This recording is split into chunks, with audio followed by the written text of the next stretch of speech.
Raju Raju uncle Raju ಇಲ್ವಾ ಮನೆಯಲ್ಲಿ? ನಮ್ಮ ಆಟಾಡ್ಲಿಕ್ಕೆ ಹೋಗ್ಬೇಕಿತ್ತು, ಹಾಗೆ ಕಳಿಸ್ಕೊಡ್ತೀರಾ? ಇಲ್ಲ ಅಂಕಲ್, ಈಗ ನಾವು ಈ ಕಡೆ ಬರ್ತಾ ಇಲ್ಲ. ಅಪ್ಪ ಹೇಳಿದ್ದಾರೆ ನಾವು ನಿಮ್ಮ ಮನೆ ಹತ್ರ ಎಲ್ಲ ಹೋಗ್ಬಾರ್ದಂತೆ, ನಿಮ್ಮ ಮನೆಯವ್ರ ಹತ್ರ ಯಾರ ಹತ್ರನೂ ಮಾತಾಡಬಾರ್ದಂತೆ, ನೀವು ಜನ ಸರಿ ಇಲ್ಲ ಅಂತೆ, ಹಾಗೆಲ್ಲ ಹೇಳಿದ್ದಾರೆ. ಅದು ಎಂಥದ್ದು ನಿಮ್ಮದು ಜಾಗದ ವಿಷಯಕ್ಕೆಲ್ಲ ಜಗಳ ಅಂತಲ್ವ, ಹಾಗಾಗಿ ನಾನು ನಿಮ್ಮ ಮನೆಯವ್ರ ಹತ್ರ ಎಲ್ಲ ಮಾತಾಡಬಾರ್ದಂತೆ. ಅಲ್ಲ ಅಂಕಲ್, ನನಗೆ ಆಟಾಡಲಿಕ್ಕೆ ಅಂತ ರಾಜು ಒಬ್ಬನೇ ಇರುವುದಲ್ಲ ಈ ಮನೆಯಲ್ಲಿ.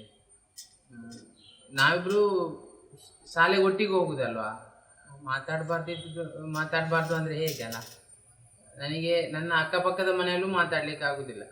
ಅಮ್ಮ ಒಂದೆರಡು ಮನೆಯಲ್ಲಿ ಅಮ್ಮಂದು ಒಂದೆರಡು ಜಗಳ, ಆ ಪಕ್ಕದ ಮನೆಯವರು ಯಾವುದೋ ಒಂದು ನಮ್ಮ ಮನೆಯಲ್ಲಿ ಜಗಳ, ಹೀಗೆಲ್ಲ ಮಾಡಿಕೊಂಡು ನೀವು ಅಪ್ಪ ಅಮ್ಮನದ್ದೆಲ್ಲ ಜಗಳಕ್ಕೆ ನಾವು ಮಕ್ಕಳು ಯಾರೂ ಮಾತಾಡಬಾರ್ದಂತಲ್ಲ. ನಾವು ಇಲ್ಲಿಂದ ಶಾಲೆಗೆಲ್ಲ ಒಟ್ಟಿಗೆ ಹೋಗೋದು, ಒಟ್ಟಿಗೆ ಶಾಲೆಗೆ ಹೋಗಿ ಬರೋದು. ಆದರೆ ನಾವು ಒಬ್ರಿಗೊಬ್ರು ಮಾತಾಡಬಾರ್ದು ಅಂದರೆ ಹೇಗಲ್ವಾ ಅಲ್ಲ. ರಾಜುನೊಮ್ಮೆ ಕಳಿಸ್ಕೊಡ್ತೀರಾ? ಇವತ್ತು ರಜೆ, ಮಳೆ ಅಲ್ಲ, ಹಾಗೆ ಶಾಲೆ ರಜೆ ಕೊಟ್ಟಿದ್ದಾರೆ. ಅಂಕಲ್, ನಾವು ನಮ್ಮ ಶಾಲೆಯಲ್ಲಿ ಸಹ ಜಗಳ ಆಗ್ತದೆ. ಜಗಳ ಆದರೆ ನಾವು ಪೆನ್ನು ಪೆನ್ಸಿಲಿಗೆಲ್ಲ ಜಗಳ ಆಗ್ತದೆ, ಆದರೆ ನಾವು ಜಗಳ ಸ್ವಲ್ಪ ಹೊತ್ತಾದ್ಮೇಲೆ ಜಗಳ ಎಲ್ಲ ಸರಿ ಆಗ್ತದೆ. ಆದರೆ ನೀವು ನಿಮಗೆ ದೊಡ್ಡವರಿಗೆ ಸಹ ಜಗಳ ಸರಿ ಮಾಡ್ಕೊಳ್ಬೋದಲ್ಲ. ಜಗಳ ಸರಿ ಮಾಡಿಕೊಂಡ್ರೆ ನಾವು ಸಹ ಆಟ ಆಡ್ತಿರ್ಬೋದು. ನಾವು ಹಿಂದೆಲ್ಲ ನಿಮ್ಮ ಮನೆ ಬರ್ತಿದ್ವಿ, ರಾಜು ನಮ್ಮ ಮನೆಗೆ ಬರ್ತಿದ್ದ, ಎಲ್ಲ ಒಟ್ಟಿಗೆ ಕೂತ್ಕೊಂಡು ಊಟ ಮಾಡ್ತಿದ್ವಿ, ಆಟ ಆಡ್ತಿದ್ವಿ, ಎಲ್ಲ ಖುಷಿ ಇತ್ತು. ಈಗ ಅದೆಂಥದ್ದು ಸಣ್ಣ ಪುಟ್ಟ ಎಂಥ ಒಂದು ಸಣ್ಣ ಪುಟ್ಟ ಜಾಗಕ್ಕೆಲ್ಲ ಜಗಳ ಆಡ್ತೀವಿ, ಅದರಿಂದ ಎಂತ ಮಾಡ್ಲಿಕ್ಕೆ ಉಂಟು ನಿಮಗೆ? ಸುಮ್ಮನೆ ಅಲ್ಲ, ನಾವೆಲ್ಲ ಒಟ್ಟಿಗೆ ಇರ್ಬೋದಲ್ಲ. ನಂಗೆ ರಾಜುನ ಕಳಿಸಿಕೊಡಿ.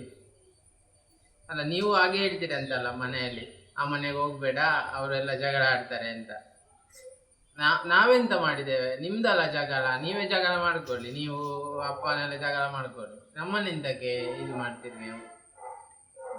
ಆದರೂ ಎಲ್ಲ ಒಟ್ಟಿಗಿರ್ಬೇಕು ಅಂಕಲ್, ಹಾಗೆ ಜಗಳ ಆಡಬಾರ್ದು. ಇಲ್ಲ ಇಲ್ಲ, ನೀವು ಇವತ್ತು ರಾಜು ಬರ್ಲಿಕ್ಕೆ ಹೇಳಿ, ಅಲ್ಲಿ ಗದ್ದೆ ಹತ್ರ ಆಟ ಆಡ್ತಿರ್ತೇವೆ. ಇಲ್ಲಾಂದರೆ ತೊಂದರೆ ಇಲ್ಲ, ಆದರೆ ಜಗಳ ಆಡಬೇಡಿ. ಅಲ್ಲ, ನೀವು ಜಗಳ ಆಡಿ ನಮ್ಮನ್ನು ಅವ್ರ ಹತ್ರ ಮಾತಾಡಬೇಡಿ ಇವ್ರ ಹತ್ರ ಮಾತಾಡಬೇಡಿ ಅಂತ ನಮ್ಮನ್ನೇ ಯಾಕೆ ದೂರ ಮಾಡ್ತೀರಿ? ನಮಗೆ ಸಹ ನಿಮ್ಮ ಬಗ್ಗೆ ಕೆಟ್ಟ ಭಾವನೆ ಬರುದಲ್ಲ, ನೀವು ಕೆಟ್ಟವರು ಅಂತೆಲ್ಲ ಅನ್ಸುದಲ್ವ. ರಾಜುನ ಕಳಿಸಿಕೊಡಿ, ಗದ್ದೆ ಹತ್ರ ಇರ್ತಾನೆ, ಜಗಳ ಬೇಡ, ಒಟ್ಟಿಗಿರುವ ನಾವು. ಬರ್ತೇನೆ.